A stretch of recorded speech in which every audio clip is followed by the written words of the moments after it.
शिकार्यवधपङ्कजलब्धदीक्षं गोपालदेशिकपदाम्बुजदत्तशिक्षं श्रीभूतपट्टणैतेन्द्रमठाधिपाप्ता ज्येष्ठाश्रमं सखरिपुं यतिराजमीडे बाधूलाभ्यसरोजसंनिष्कृतरङ्गाजलभीत्रकं श्रीमत्कोविदमानिवासतनयं सौशील्यभूषान्वितं श्रीमद्वेङ्कटयोगिराजतरणेन तद्भावं मुदा रङ्गादिवजामि सततं कारुण्यवारां निधिम् तस्मै रामानुजार्याय नमः परमयोगिने यः स्मृतिसूत्राणमन्तर्ज्वरमशीस्तमत् यं प्रव्रजन्तमनुपेतमपेतकृत्यं द्वैपायनो विरहकातर आजुहाव पुत्रेति तन्मयतया तर्वोऽभिनेदो तं सर्वभूतहृदयं मणिमानतोऽस्मि यस्यानुभावमखिलसुविसारमेकम् अध्यात्मदीपमतेतुर्वृतं तमोन्दं संसारिणं करुणयाः पुराणगुह्यं सन्ध्याससोनुमुपयामि गुरुं मुनीनां सुसुखनिवृतचेता तद्विदास्तन्यभावो यजितरुचिरलीला कृष्णसारस्वदीयं व्यतनुतकृपया यस्तत्त्वदीपं पुराणं तमखिलभृदिनघ्नं व्याससूनुं नतोऽस्मि। नारायणं नमस्कृत्य नरं चैव नरोत्तमं देवीं सरस्वतीं व्यासं ततो जयमुदीरयेत्। श्री लक्ष्मी वैकुंठनाथ भगवान को जय।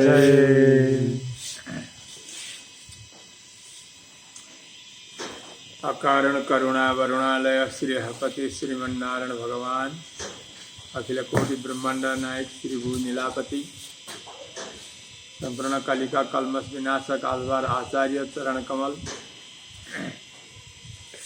समस्त भक्त भागवत सज्जन वृंद मेरे श्रीमद् भागवत को केही अनिश्चित काल का लागि केही चर्चा गर्दै गइरहेका छौँ। हामीहरूले विभिन्न प्रकारका अस्ति पञ्चरहस्य आदिका पनि श्रवण गर्दै गयौँ। यो भागवत कैंकर्य वाचिक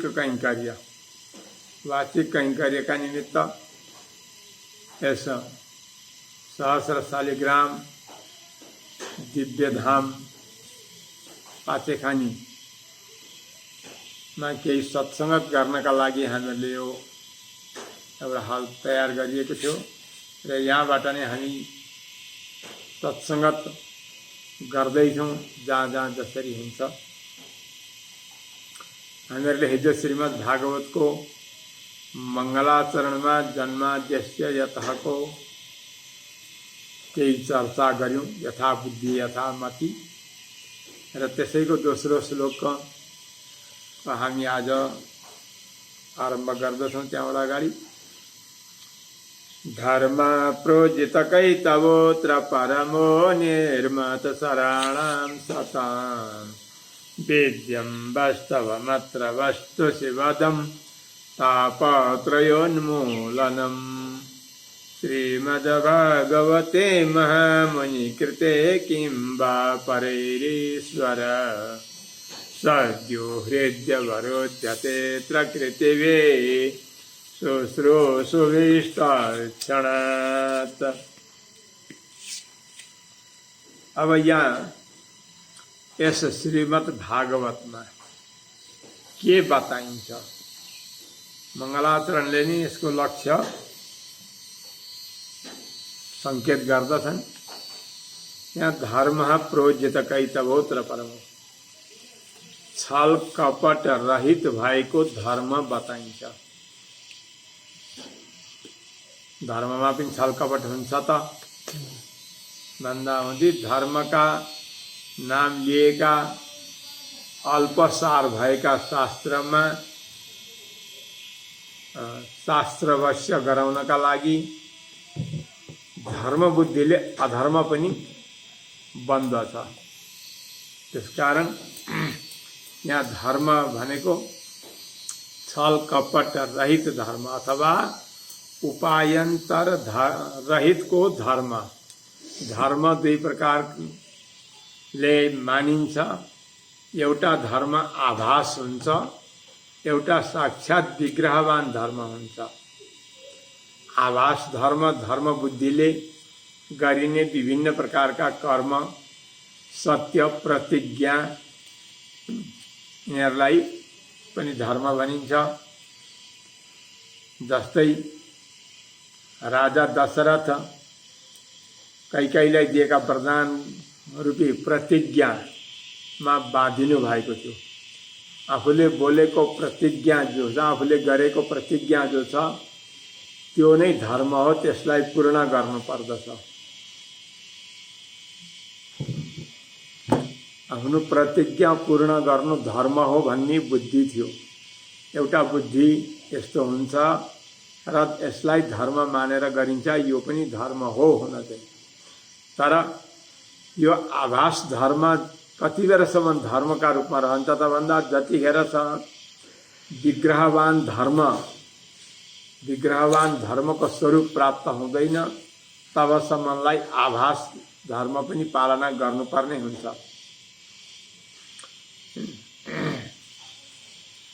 जति बेरसम्म परदेश गएका पति घर आइपुग्नुहुन्न त्यति बेरसम्म पतिव्रता पत्नी घरमा रहेकीले आफ्ना पतिदेवको चित्र राखेर पूजा गर्दछिन्।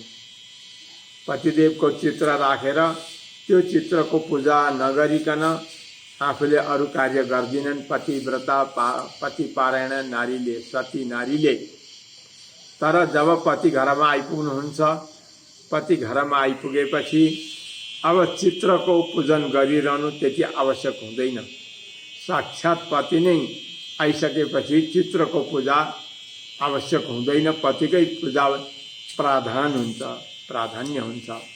त्यस्तै आभास भगवत प्राप्तिका लागि विभिन्न प्रकारका साधना, सत्य प्रतिज्ञा आदि गरिन्छन् र ती सत्य प्रतिज्ञा आदि जबसम्म भगवत प्राप्ति हुँदैन अथवा भगवत सान्निध्य पुगिँदैन तबसम्मका लागि ती धर्मका रूपमा प्रकाशित हुँदछन्। जस्तै योग तत्व उपनिषदमा बताएको छ, उल्का हस्ते यथा कश्चित वस्तुमालोक्य ताम त्यजेत ज्ञानेन ज्ञेयमालोक्य पश्चात् ज्ञानम परित्याजेत।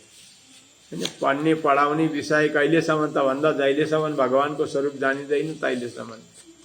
त्यसरी नै धर्म भन्ने साक्षात विग्रहवान धर्मलाई प्राप्त नगर्दासम्म सामान्य आभास मात्रै भएका धर्मलाई पनि पालना गर्नुपर्दछ।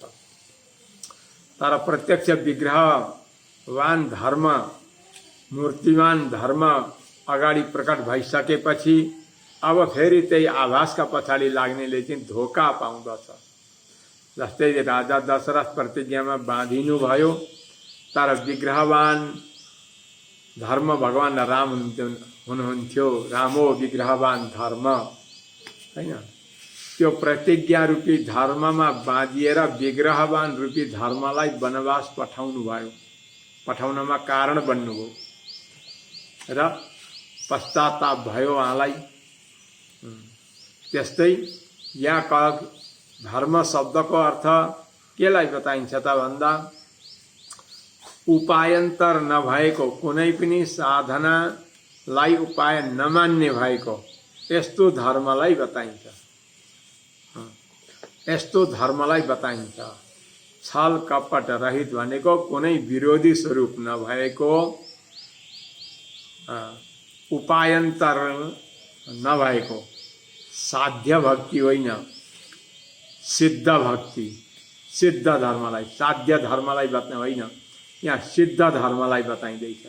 साध्य र सिद्ध गरेर दुई प्रकारको हुन्छ। एउटा साध्य धर्म हुन्छ, विभिन्न प्रकारका कर्म गरेर व्रत लिएर उपासना आदि गरेर भगवानलाई प्राप्त गर्न खोज्नु। एउटा सिद्ध धर्म हुन्छ, स्वयं भगवान हुनुहुन्छ। र यहाँ यस्तो साध्य धर्म होइन, सिद्ध धर्म, स्वयं भगवानको नै स्वरूप। यो श्रीमद् भागवतमा भगवानका स्वरूपको र भागवत धर्मको वर्णन गरिएको छ। त्यसकारण यहाँ छलकपट रहित भएको धर्मको वर्णन गरिन्छ। कस्तो त धर्म, त्यो धर्म कुन चाहिँ हो त?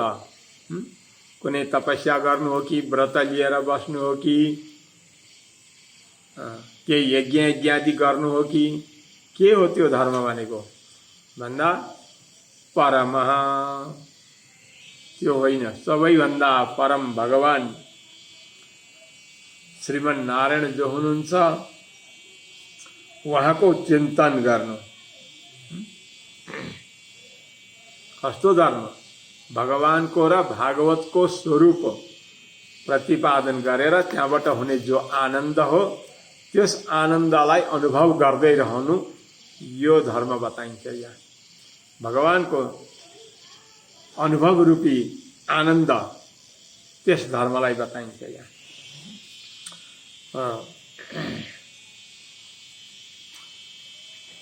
यो कसका लागि चाहिँ प्राप्त गर्न योग्य छ र कस्ताका लागि योग्य छैन त? यो भन्दा निर्मत्सराणाम सताम, मात्सर्य भावले युक्त भएकाका लागि यो श्रीमद् भागवतले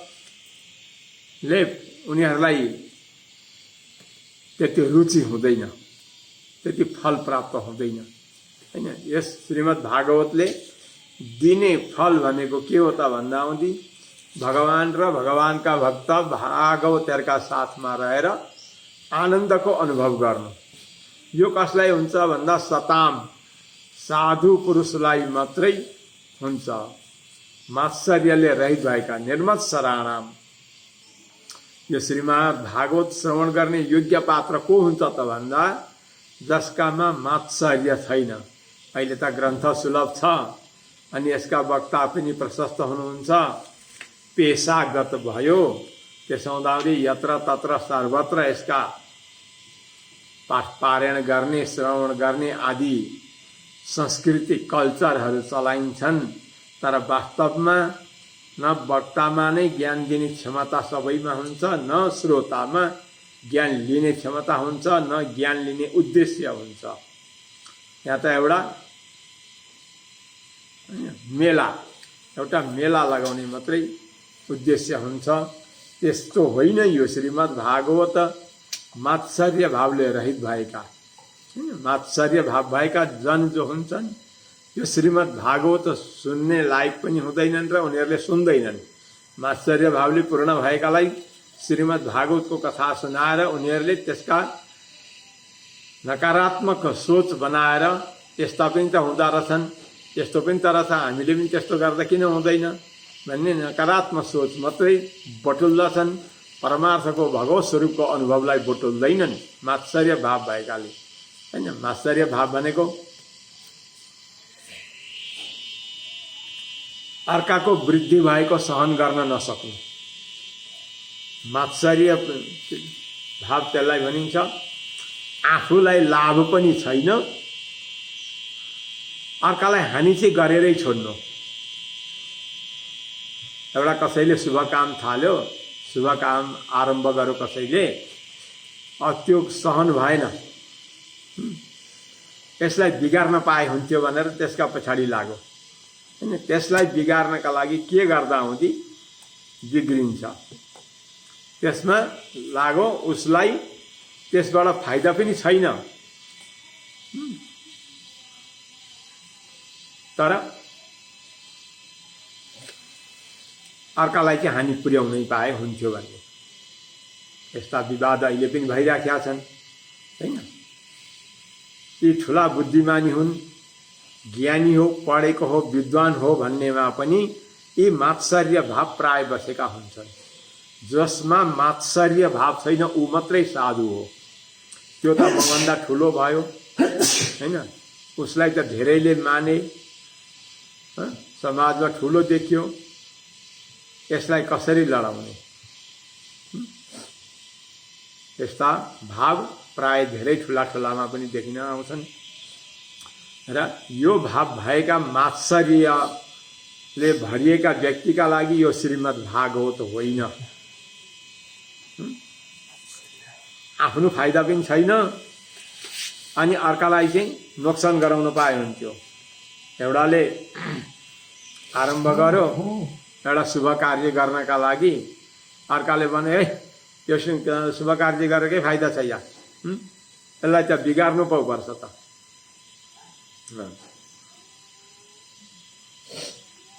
मात्सर्य भाव। एक ठाउँमा शुभ यज्ञ गर्नका लागि यज्ञ आरम्भ गरियो, यज्ञमा दीक्षा लियो अनि मात्सर्यको उदाहरण है।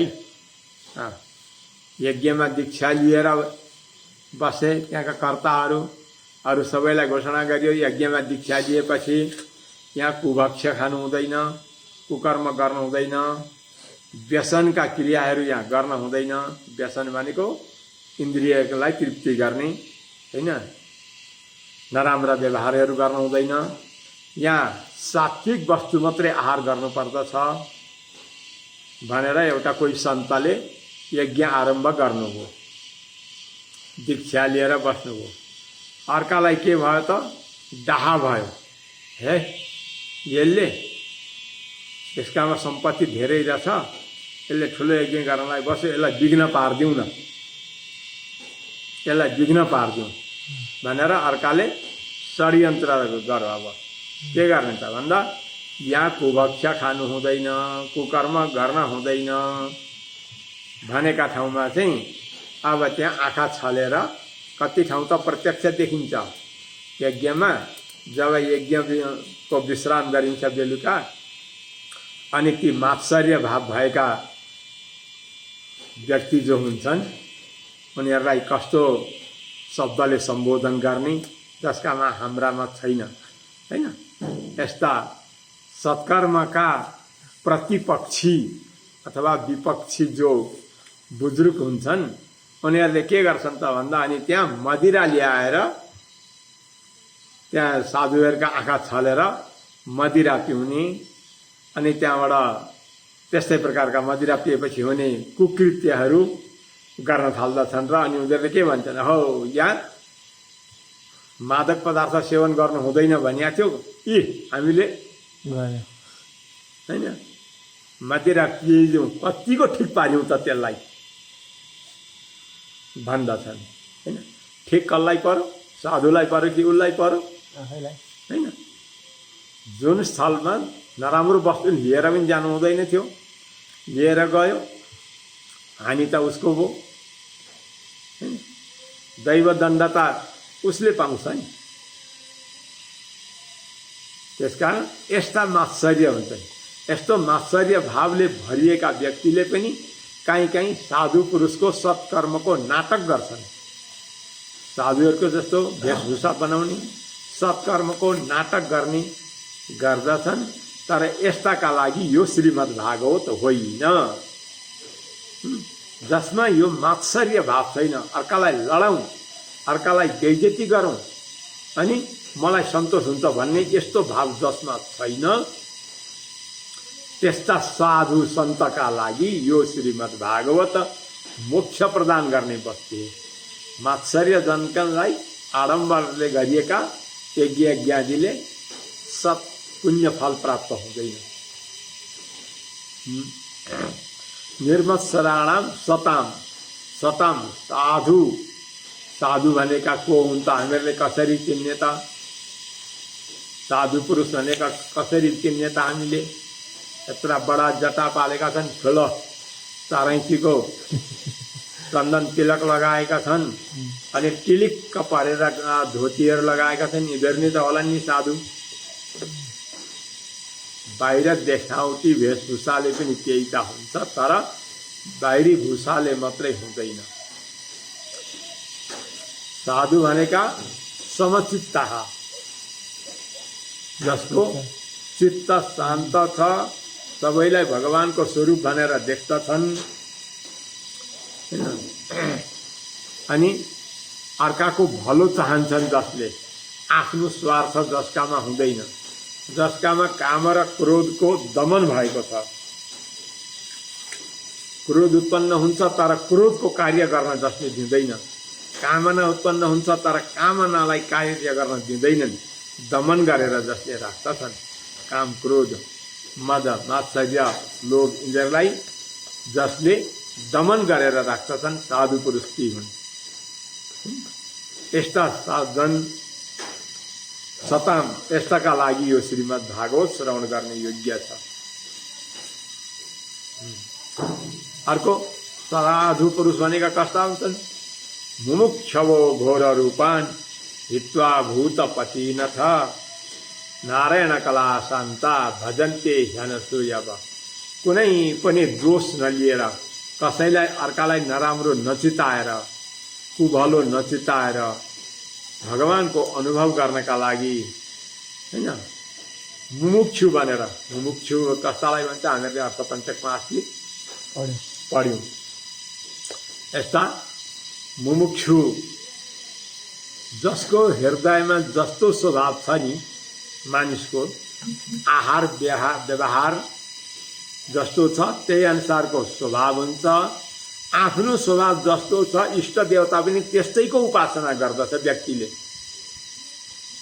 तमोगुणी स्वभाव भएका, तमोगुणी आचरण गर्ने तामसी व्यक्तिले सात्विक देवताको सात्विक व्यवहारद्वारा सात्विक आराधना उसलाई मन पर्दैन, उनीहरूले गर्दैनन्।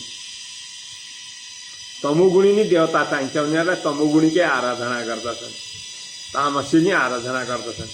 किन? तमोगुणी देवता भूत भैरवहरू भए हैन, अनि उनीहरूलाई त बलि आदि पशु बलि आदि खोज्दछन्।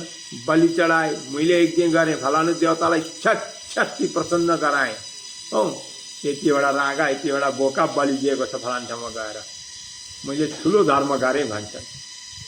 तमोगुणी प्रकृति, तमोगुणी स्वभाव भएका व्यक्तिले। र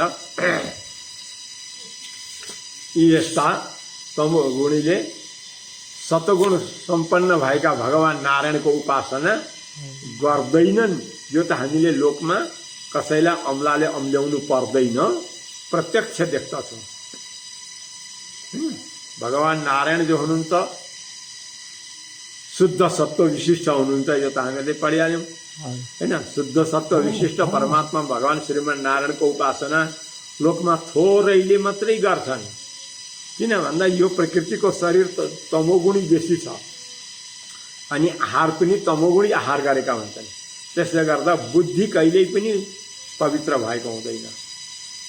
आहारले मानिसलाई बुद्धिमा परिवर्तन गर्दछ, अनि त्यहाँबाट शरीरमा शक्ति पनि आहार अनुसारको आउँछ। त्यस्तैमा एउटा गीतामा कसैले टीका गर्नेवाला टीकाकारले एउटा उदाहरण लेख्नुहुन्थ्यो। अगाडिका जमानामा फौजीलाई, आर्मीलाई खुवाउने दुध जो हुन्थ्यो, त्यो आर्मीलाई दिने दुधमा चाहिँ के गर्थे अरे भने, त्यो गाई दुहेर दुध ल्याउने बेलामा पहिला त दुध पगार्नलाई बाछो छोडिदिनु पर्यो। बाछाले गएर दुध पगार्छ गाईलाई, अनि बाछो झिकेपछि कुकुर छोडिदिन्थे अरे।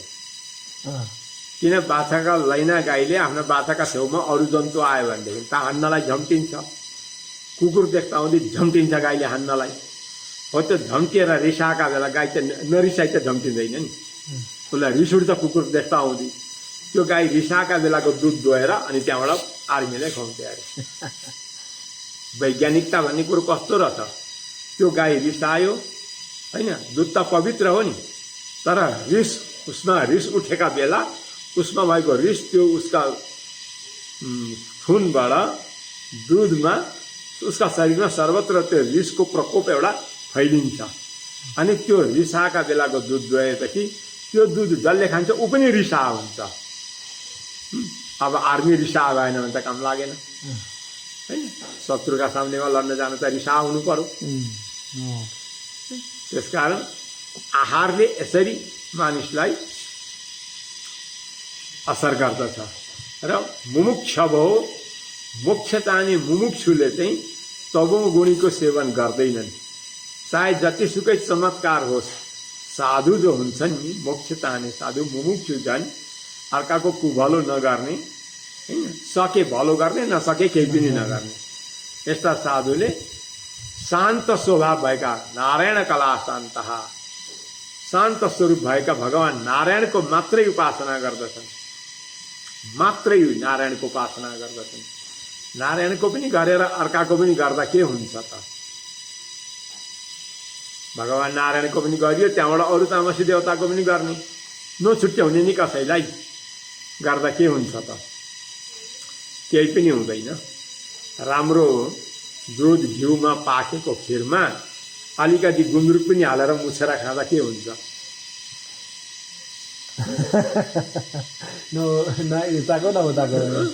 अलिकति गुन्द्रुकको झोल होइन, अलिकति दाल, अलिकति खैतीको अचार लगाएर खिर मुछेर खाँदा कस्तो हुन्छ? त्यस्तै हुन्छ। र शुद्ध स्वरूप भएका साधु सन्त, जसलाई सज्जन भनिन्छ, साधु भनिन्छ, उनीहरूले यी सबै विभूति भगवानका हुन्, तर ठिकै छ नि त। तिनीहरूको जिम्मा हाम्रो होइन, भगवानको जिम्मा हो।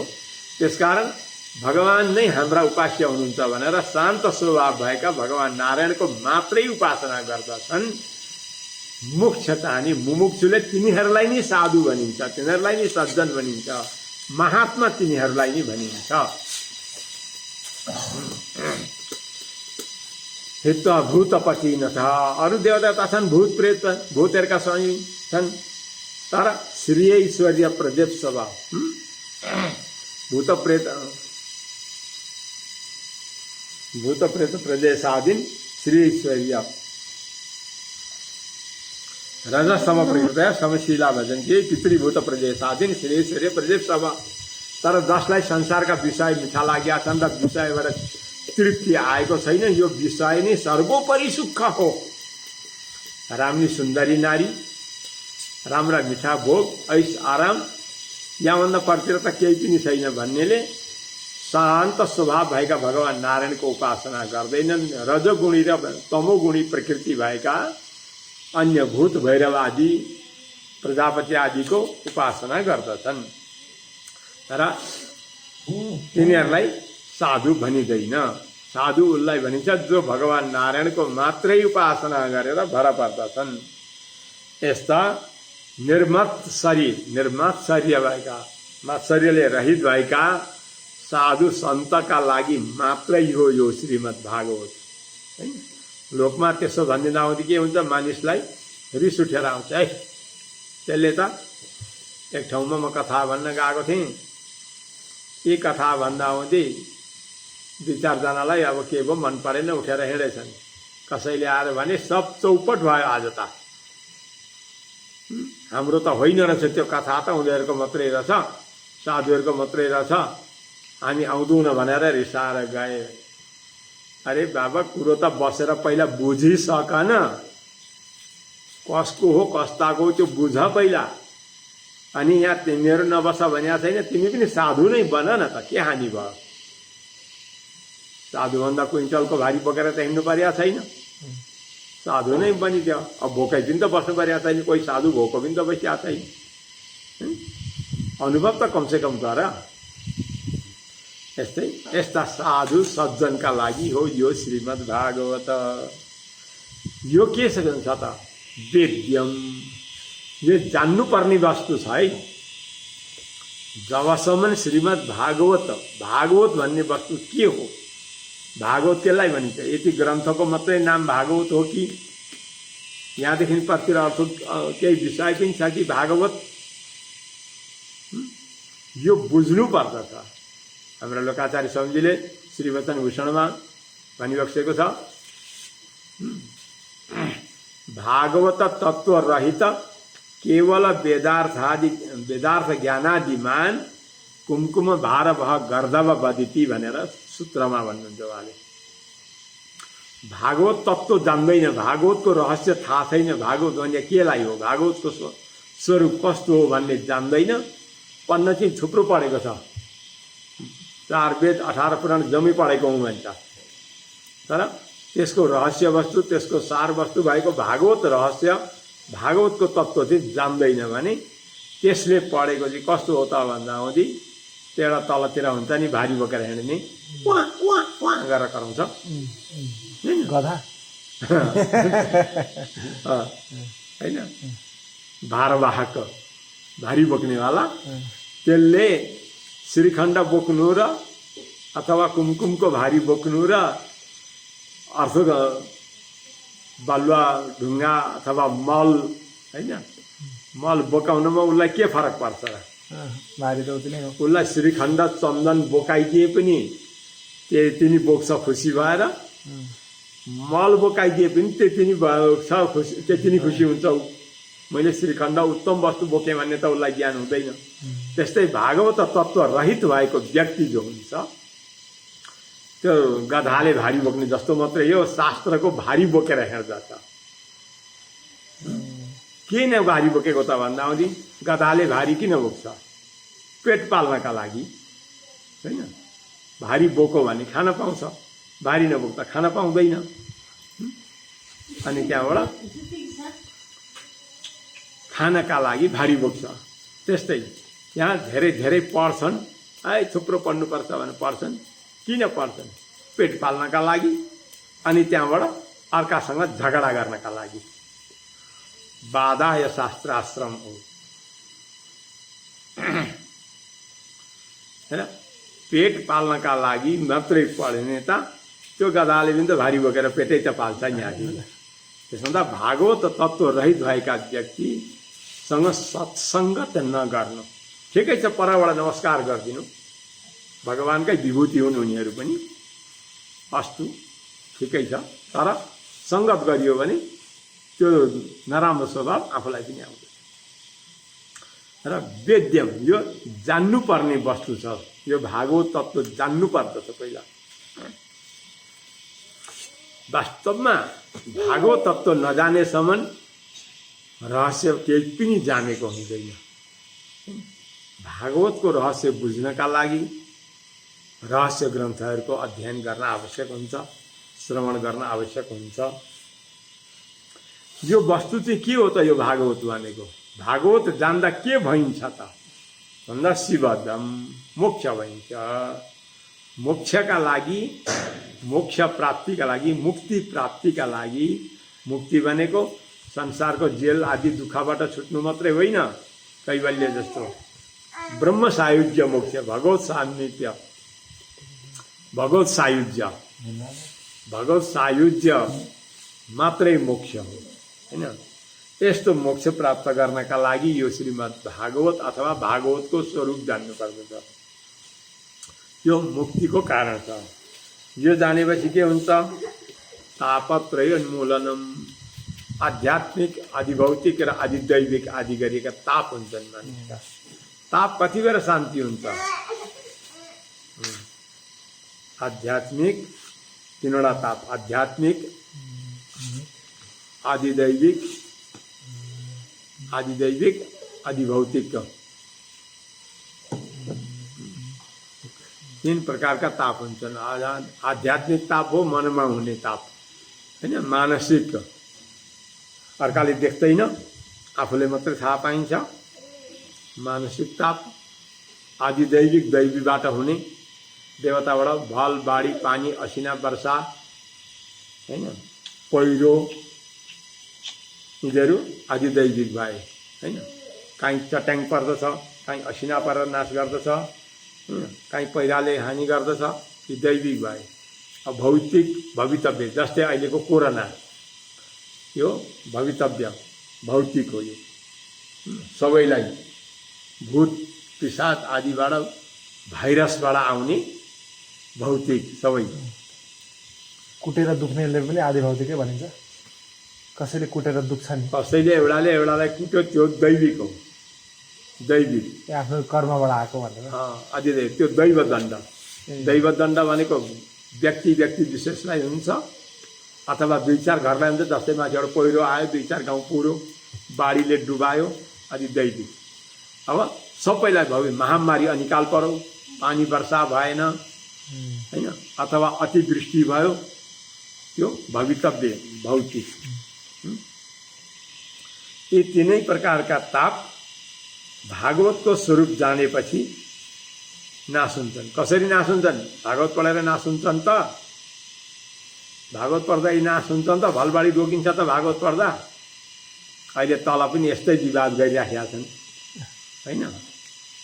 पढेर नाश हुने होइन, पढे अनुसारको व्यवहार गर्नुपर्छ। एउटा कोही गृहस्थी पुरुष घर गृहस्थमा बस्दा बस्दा दिक्क परेछ। यस्तै हुन्छ घर गृहस्थमा, कहिले के हुन्छ कहिले के हुन्छ। अनि त्यहाँबाट यसो साधुको सत्सङ्ग गर्न जानु पर्यो भनेर र साधु बाटो गएछ। गएर साधुलाई भन्यो, मलाई त घरमा एकदम चिन्ता धेरै हुन्छ, अब छोराछोरी बारी यो सबै विषमता धेरै थोक हुन्छ, मनमा शान्ति कहिले हुँदैन, शान्ति के गर्दा हुन्छ, मलाई शान्ति हुने केही दिनु नि महात्माजी भनेर बिन्ती गर्यो। कोही गृहस्थीले गएर साधुबाट हो। अब शान्ति भनेको कुरो गोजीबाट निकालेर ला भनेर दिने वस्तु त होइन, के दिने।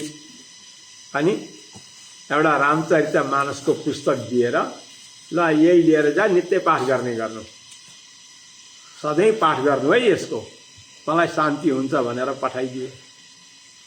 गऱ्यो, लिएर गयो। अब घर गृहस्थीमा बसेकालाई फुर्सद त हुँदैन, भ्याइ नभई एउटा चौपाई दुईवटा चौपाई पढ्छ वर्छ कहाँ हिँड्छ, त्यो चौपाईको अर्थ पनि उसलाई लाग्दैन। आवृत्ति पुर्यायो, एक सर पढिसक्यो। पढिसकेपछि मनमा शान्ति त भएन, मनमा शान्ति भएन। यसले यो पुस्तक उनीलाई जिम्मा लाउनु पर्यो, जानु पर्यो भनेर अब बुढाबुढी दुइटै जाने भए। अस्ति बुढो एक्लै गएको थियो, आज बुढीलाई पनि लिएर जानु पर्यो। कचकचाइरहन्छ घरमा, अलिक उहाँ लागेर केही सम्झाउन लाउनु पर्यो भन्ने उद्देश्य लिएर गए। बाटामा जाँदा रेलको यात्रा गर्नुपर्थ्यो होइन, जेनरल डब्बामा भिड थियो रेलको यात्रा। यसो बुढाले बुढीलाई भने, म भित्र गएर सिट खाली छ कि छैन डब्बामा हेर्छु, अनि त्यहाँबाट सिट खाली रहेछ भने अनि तँलाई बोलाउँछु र अनि जाउँला है, एकछिन बाहिरै बस्दै गर भनेर बुढीलाई प्लेटफर्ममा राखेर बुढा आफू गाडीभित्र पसिया थिए। गाडी चल्दियो, ट्रेन चल्दियो, गयो गयो गयो गयो, गाडी त गइगयो। बुढी छुट्टिने यता अब प्लेटफर्ममा। यत्रो झन् ठुलो चिन्ता अब रामचरितमानस पढ्दा आउँदै शान्ति हुन्छ भने त साधुले होइन रहेछ यो सबै। घरै चिन्ता त थियो, अर्को ठुलो चिन्ता आइलाग्यो बुढी। अब रेलवे स्टेसनमा छुट्टी, ए भगवान्, गाडी गयो जहाँ पुग्नु पर्थ्यो पुग्यो, वहाँ पुगे। अब बुढीले यता के गरिन्, बुढा उता गएर साधुलाई गएर भने, महाराजजी यो तपाईँले दिएको पुस्तक पनि तपाईँले राख्नुहोस्, तपाईँको उपदेशले शान्ति भएन। किन, के भयो विषय त बताऊ। अरे मलाई दुनियाँभरको घरमा अशान्ति हुन्थ्यो र तपाईँका सन्निधिमा आए, तपाईँले यो पढ्ने गर्नु, मनमा शान्ति हुन्छ भने त्यो पढिसकेँ एक सरो, तर शान्ति भएन, अझै अशान्ति थपियो। कसरी थपियो, बाटामा आउँदा आउँदै यस्तो यस्तो भयो, कारण श्रीमती वहीँ छुटिन्। ए तिमीले रामचरितमानसै पढेनछौ भन्नुभयो महात्माजीले। किन नपढ्ने, पढे नि। पढेको भएदेखि चाहिँ श्रीमती गाडीमा छुट्ने थिएनन्, प्लेटफर्ममा छुट्ने थिएनन्। कसरी छुट्ने थिएनन्, प्रिया चढाई चढे रघुराई चौपाई थियो नि।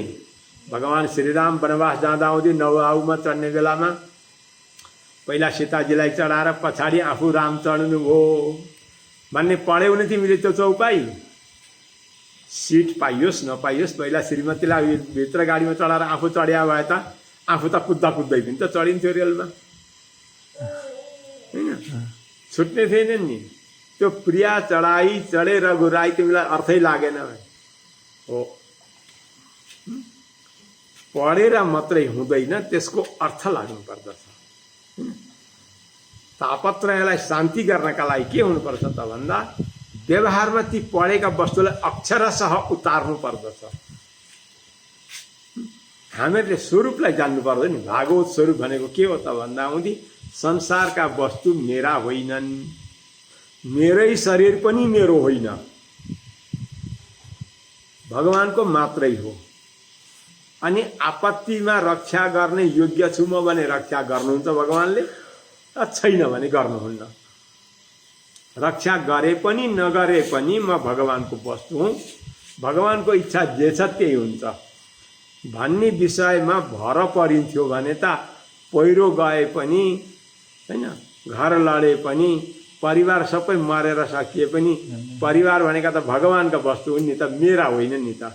भगवानका सङ्कल्पले, भगवानका इच्छाले यहाँ शरीर धारण गरेका थिए। कुनै जन्मका कर्मले गर्दा यो शरीरसँग सम्बन्धी भएका थिए। त्यो कर्मको योग सकिएछ, आज यो शरीरबाट वियोग भयो उनीहरू। छोरो, आमा, छोरी, नानी, बाबु जे छन् हैन, यो शरीरको जुन कर्मको पुण्यले जुन यो शरीर आएको छ पूर्व जन्मका प्रारब्धका, अनि उनीहरूको पनि जे प्रारब्ध थियो त्यसका संयोग भएको थियो। कोही पति पत्नी बने, कोही पिता पुत्र बने, कोही दाजुभाइ बने हैन। त्यो कर्मको योग सक्यो, अब छुट्यो नि। कसैका पत्नी अगाडि छुट्छन्, कसैको पति अगाडि छुट्छन्, कसैका पिता अगाडि जान्छन्, कसैको पुत्र अगाडि जान्छन्। यो त ईश्वरको सङ्कल्प हो भन्ने ज्ञान हामीमा भागो स्वरूपको ज्ञान यसैलाई भनिन्छ। यो आए त तापत्रय शान्ति भइगयो नि। भगवानको सङ्कल्प जे छ त्यही गर्नुहुन्छ। आज भगवानको सङ्कल्प छ हामीलाई सत्सङ्गत गर्न दिनुभयो, आनन्दसँगले सुरक्षासँगले बस्न दिनुभएको छ। हुनसक्दछ हाम्रो कुनै पाप छ र भगवानले त्यसमाथि दृष्टि गर्नुभयो भने भोलि आपत्ति आइलाग्न पनि सक्दछ। भगवानको इच्छा हो त्यो हैन। महामारी अनिकाल परेर भोक लागेर प्याउ प्याउ गर्दै भात पानी भन्दै पनि त मर्छन् नि। मरेका देखेका छु खान नपाएर हैन। यदि मैले पनि त्यस्ता कुनै जन्ममा पाप गरेको रहेछु भनेदेखि, कसैले खाना आँटेको घाँस खोसेको रहेछु मैले पनि भनेदेखि, कसैलाई खाना नदिएर मारेको छन्, त्यो मैले पनि भोग्नुपर्छ, नभोगी सकिँदैन। यो भगवानको इच्छा हो भनेर भर पर्न सकियो भने तापत्रय नाश हुन्छ। नभए ग्रन्थ लिएर, पोथी लिएर खर्र पाठ मात्रै गरेर तापत्रय शान्ति हुँदैन। तापत्रयलाई शान्ति गर्नका लागि सत्सङ्गत गर्नुपर्छ र व्यवहारमा उतार्नु पर्दछ हैन। अर्काको भैँसी मार्दा चाहिँ यस्तै हो नि, एक दिन जन्मिन्छ एक दिन मर्छ भन्छ। आफ्नो भैँसी मर्यो भने थाप्ला हात लगाएर रुन्छ। यो त बुद्धिमानी होइन। अर्काको र आफ्नो बराबर देख्न सक्नु पर्दछ, तब मात्रै त्यसलाई ज्ञान भएको मानिन्छ। जन्मिँदा जति खुसी हुन्छ मर्दा त्यति नै खुसी हुन सक्यो भने बल्ल त्यो ज्ञानी हो।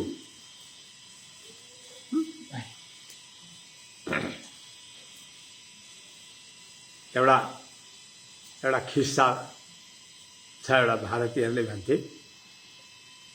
एक दिन कसैको एउटा छोरो जन्मिएछ, दुई बाबुआमाका बिचमा। अलिक उमेर निकै माथि पुगेपछि छोरो जन्मियो, अनि खुब माया गर्छन् छोरालाई बाबुआमा दुइटैले। गर्दै गर्दै त्यो छोरो पनि बडो ठुलो भयो, विवाह गर्ने बेला भयो हैन। तापत्रयको विषय है यो। छोरो पनि विवाह गर्ने बेला भयो, विवाह गरे, ल्याए, सुन्दरी पुत्रवधू आइन्, साह्रै प्यारो गर्ने। अनि त्यहाँबाट त्यो छोरालाई एउटै मात्रै छोरो, धनी कुलमा हैन, उमेर निकै बितेर 40 नागेर जन्मिएको, खुब प्यारो गर्थे। छेउमा एउटा सत्सङ्गत गर्न कुनै सत्सङ्गत भवन थियो, त्यहाँ कुनै साधु महात्माले यस्तै कालक्षेप गरेर बस्नुहुन्थ्यो। अनि त्यो कालक्षेपमा पठाउँथे, ऊ जान्थ्यो।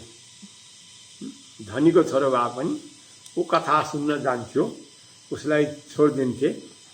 कथा सुन्न जाँदाहुँदी समयमा जान्थ्यो, कथा सुरु हुनुभन्दा पहिल्यै पुग्थ्यो हैन। हामी त त्यसो गर्दैनौँ न। कसो गर्छौँ, कथा सुरु भयो भनेपछि अनि बल्ल जान्छौँ। यो श्रोताको लक्षण होइन। श्रोताको लक्षण के हो?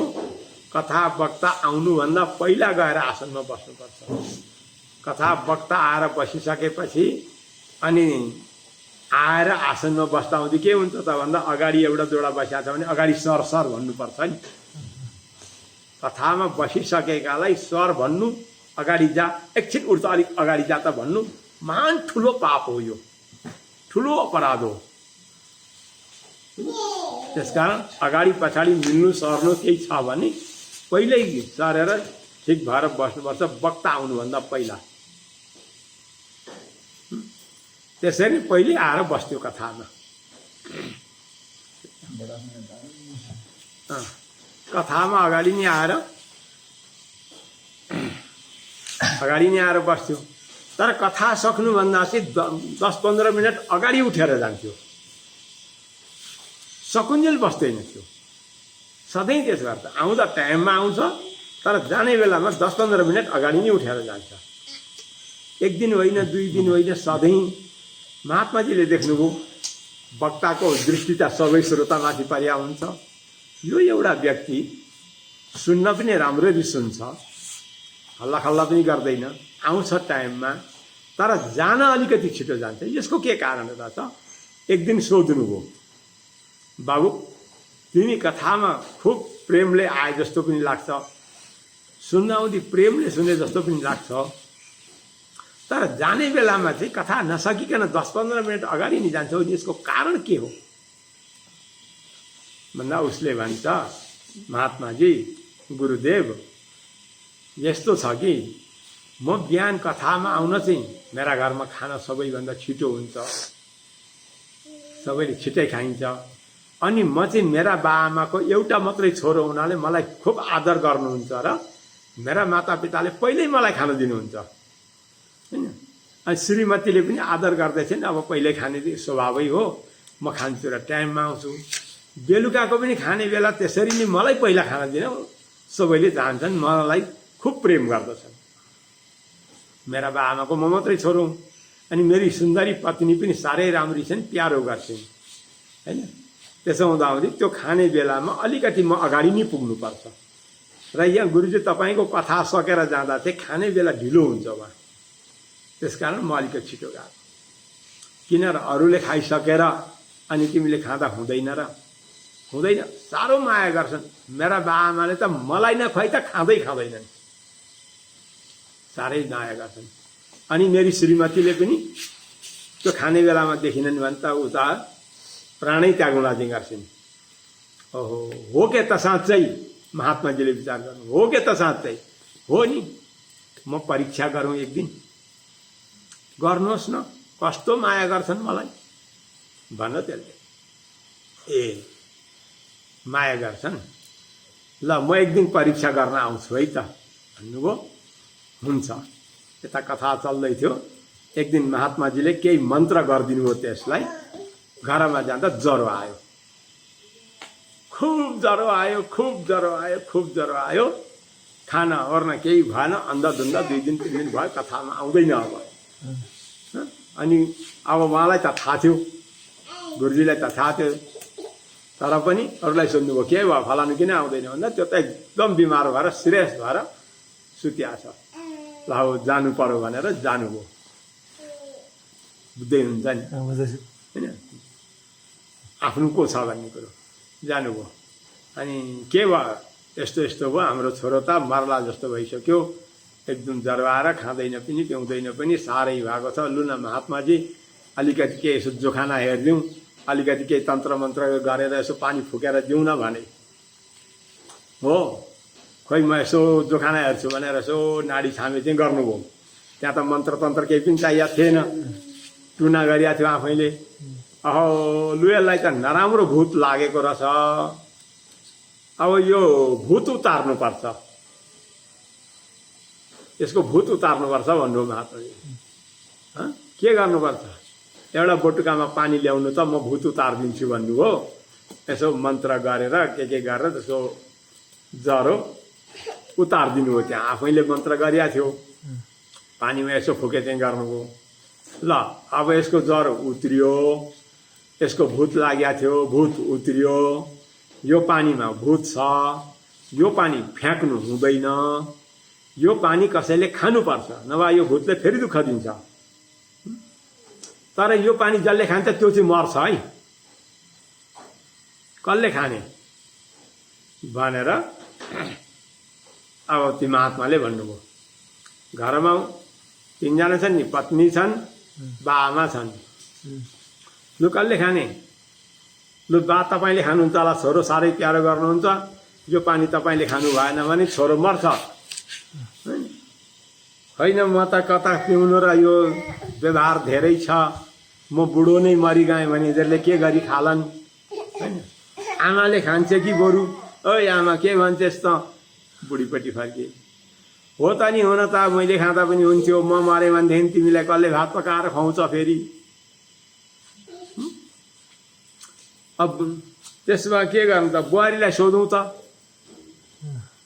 मरिन्छ भनिएको छ नि त बुहारीलाई सोधौँ त बुहारीलाई सोधे है के भन्छस् अब तेरो श्रीमानलाई बचाउने कि मर्न दिने कि यो पानी पिउने चाहिँ मर्छ अरे ऊ चाहिँ बाँच्छ भनेपछि बुहारीले के भने होइन तपाईँहरू बुढाबुढी अब मर्ने बेला भएकालाई त मर्न मन छैन भने म त भर्खर बिहे गरेर आएँ कि हिजो अस्ति कि होइन अब म कसरी मर्छु त म त खान्न भने बुहारीले चाहिँ है ल त्यसो भए कसैले पनि खाँदैन भने यो पानी के गरौँ त नभए तपाईँहरूको छोरो बाँच्दैन है भाइ यसो गर्नुहोस् न महात्माजी बरु तपाईँका नै रुने राम्ने कोही पनि छैनन् त्यागी हुनुहुन्छ यो पानी बरु तपाईँले पिउनुहोस् न त्यसो हो ल भन्नुभयो त्यो पानी स्वाद आफू पिइदिनु भयो आखिर त मरिने त केही पनि थिएन त्यहाँ यो त परीक्षा मात्रै लिएको थियो होइन त्यतिखेर छोराले थाहा भयो हेर बाबु साह्रै माया गर्छन् भन्थिस् नि त गर्दा रहेछन् माया भन्दा होइन रहेछ यो संसारले गरेको माया चाहिँ फोस्रो रहेछ वास्तवमा आफू मरेर त्यो बाँचोस् चाहिँ कसैले पनि भन्दो रहन्छ बाबुआमाले पनि म मर्छु छोरो बाँचोस् भन्दो रहन्छ श्रीमतीले पनि म मर्छु यो बाँचोस् भन्दो रहेन रहेछ कसैले पनि भनेपछि यो त व्यर्थको विडम्बना पो रहेछ त भन्ने ज्ञान भएर उसले सबै छोडेर अब साधुका पछाडि हिँडेथ्यो अरे होइन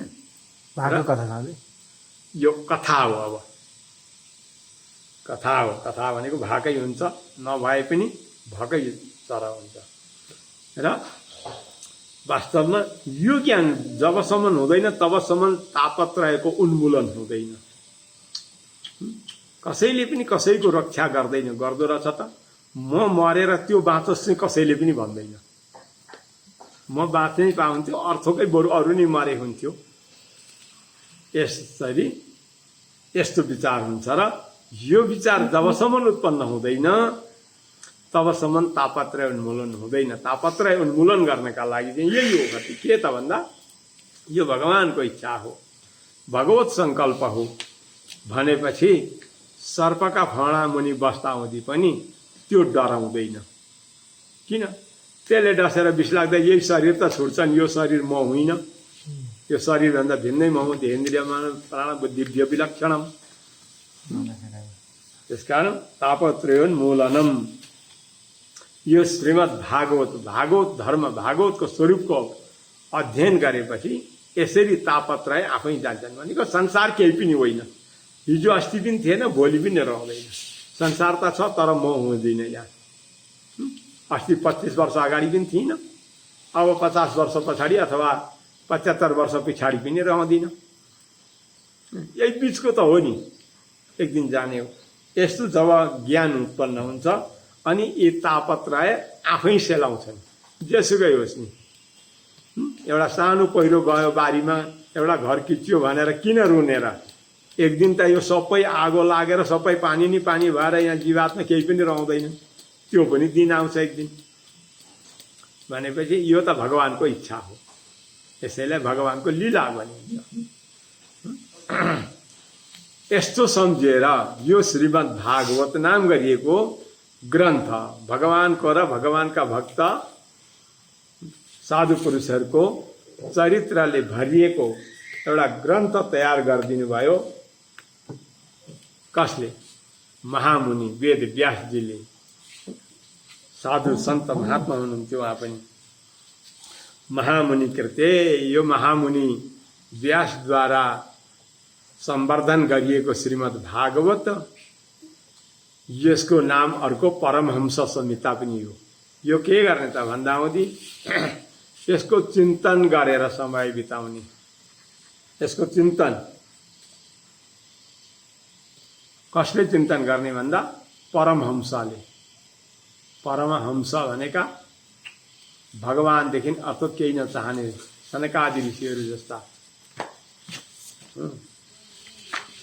परमहंस भनेका भगवानदेखि बाहेक भगवान र भगवानका भक्त महाभागवतहरूलाई छोडेर अर्थात् केही पनि नचाहने यस्तालाई परमहंस भनिन्छ र यसको नाम परमहंस संहिता हो। र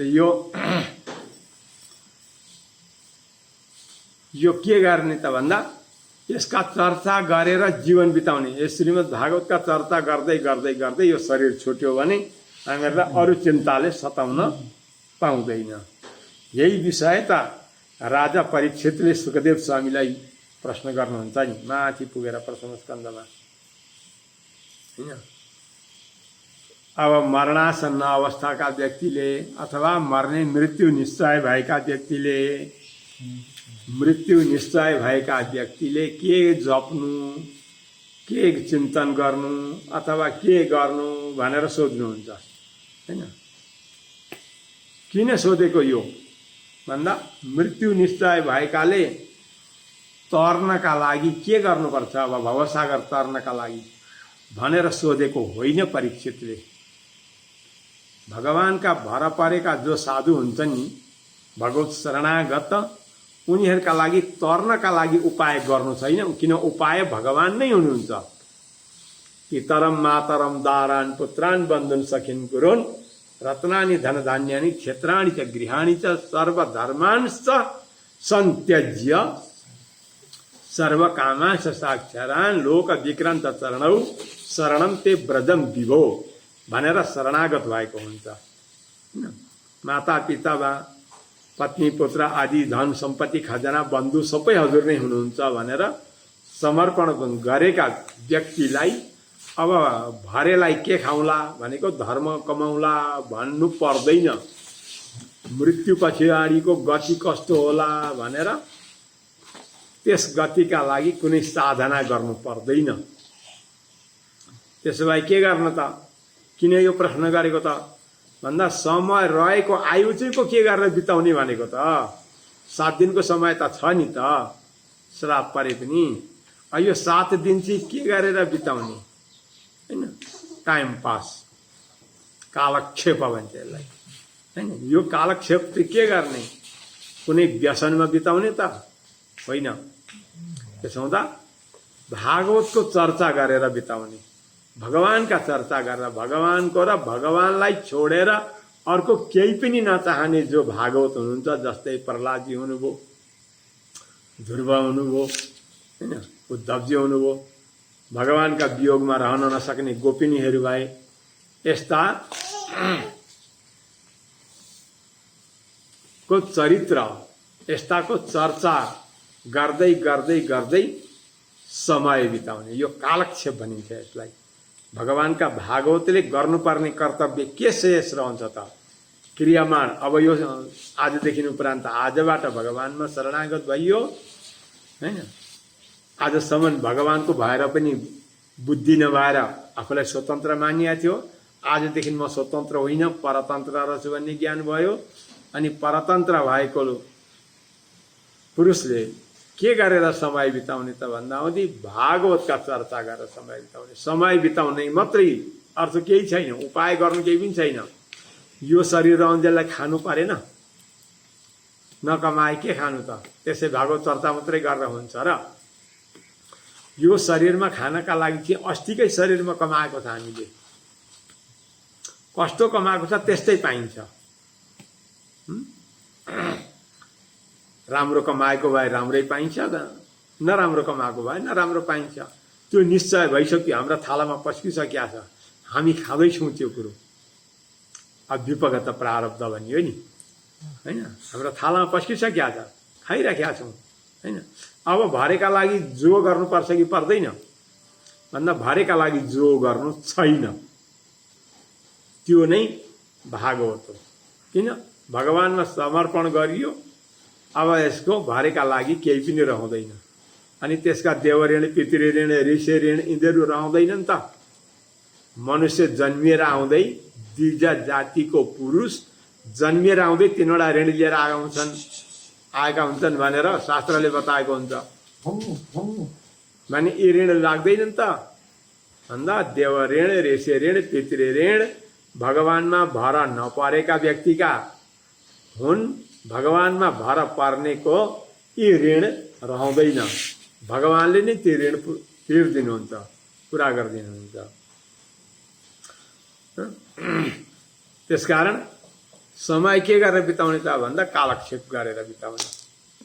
हाम्रो भाष्यकार रामायण स्वामीजीले नि के भन्नुभयो, अन्तिम अवस्थामा के गरेर बस्ने त भन्दा सके श्रीभाष्यको पढ्ने पढाउने गर्ने, नसके अरू दिव्य प्रबन्धहरूको पढ्ने पढाउने गर्ने, त्यो नसके होइन भगवानको सेवा गर्ने, भागवतहरूको तदि आराधना गर्ने, त्यो पनि नसके द्वय मन्त्र जप्ने, त्यो पनि नसके माइलकटा बस्ने, त्यो पनि नबसे बने के गर्ने। कुनै महाभागवतहरूका छेउमा बसेर उहाँहरूले गरेका स्तुति भजन कीर्तन उपदेश सुन्ने, छेउमा रहिरहने समय बिताउनका लागि। त्यसकारण यसरी यो श्रीमद् भागवत केका लागि तयार गरिदिनु भएको त व्यासजीले भन्दा समय बिताउनका लागि। भगवानका भक्तले यही श्रीमद् भागवतको चर्चा रूपी अमृतलाई कान रूपी रसनाबाट पान गरेर जीवन बिताउनका लागि यो तयार गरिदिएको हो। किम्बा परैरीश्वर, योभन्दा ठुलो अर्को साधना जसले खोज्छ त्यो बुद्धिमानी होइन। योभन्दा ठुलो भगवानलाई प्राप्त गर्ने केही पनि छैन। भागवतको चिन्तन, भागवतको स्वरूप यस श्रीमद् भागवतमा समग्र बताएको छ। शरणागतिका महिमा यसमा बताएको छ। जो व्यक्ति शरणागत भएको हुँदैन, जसले दीक्षा लिएको हुँदैन, अनि जसले दीक्षा लिएर पनि अष्टाक्षरको मन्त्रको अर्थ सुनेको हुँदैनन्, उसका ज्ञान र वैराग्य जाग्दैनन् है। नारद जस्ता ऋषिले हैन आफैले व्यासलाई बताएर भागवतको ग्रन्थ तयार भयो, तर भरे भागवतले ज्ञान वैराग्य तरुण हुन्छन् भन्ने नारदले नि थाहा पाउनु भएन। मन्त्रको ज्ञान थियो नारदलाई, तर अर्थको ज्ञान थिएन। भूमा विद्याका प्रकरणमा नारदजीले भन्नुभएको छ पाञ्चरात्रमा, म मन्त्रवेत्ता चाहिँ भएँ तर तत्त्ववेत्ता भइन भनेर बताउनु भएको छ। त्यसकारण मन्त्र थाहा थियो तर अर्थ थाहा थिएन।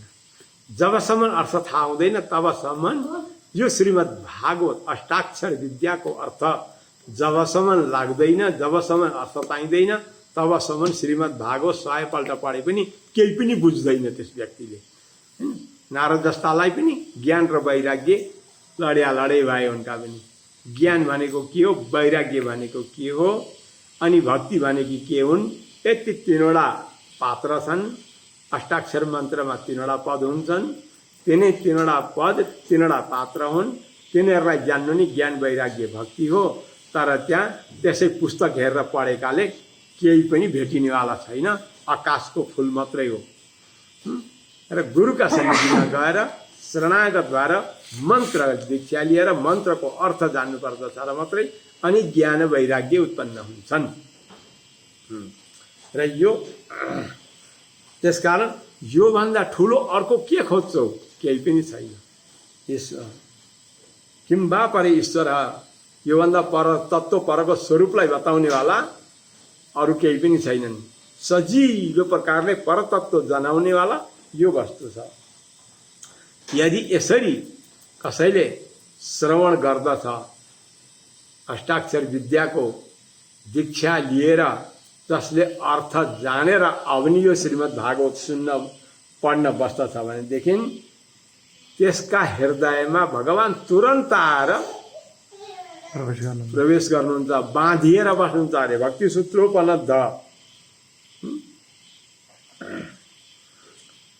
शुश्रूषुः अवरुध्यते, अवरुध्यते आउनुहुन्छ मात्रै होइन, अवरुद्ध भनेको निस्किएर जानुहुन्न, जाने ठाउँ नपाउनु। अवरोध भनेको कहीँ बाटो अवरोध छ भन्छ नि, देखाउँछ नि यो बाटो अवरोध छ भनेर जो चिन्ह लगाएको हुन्छ, यहाँबाट उता जाने ठाउँ छैन भनेर। जसले मन्त्र जानेर मन्त्रको अर्थ जाने अब भागवतको चिन्तन गर्दछ गुरुमुखबाट, अझै आफै फोस्रो भुइँफुट्टा भएर होइन, गुरुमुखबाट भने त्यसका हृदयमा आएर बसेपछि भगवानले निस्किएर जाने बाटै देख्नुहुन्न अरे। अवरुध्यते, भगवान त्यहीँ रोकिएर बस्नुहुन्छ। जहिलेसम्म त्यसको आत्मा निस्किएर जाँदैन तहिलेसम्म भगवान पनि त्यहीँ बाँधिएर बस्नुहुन्छ।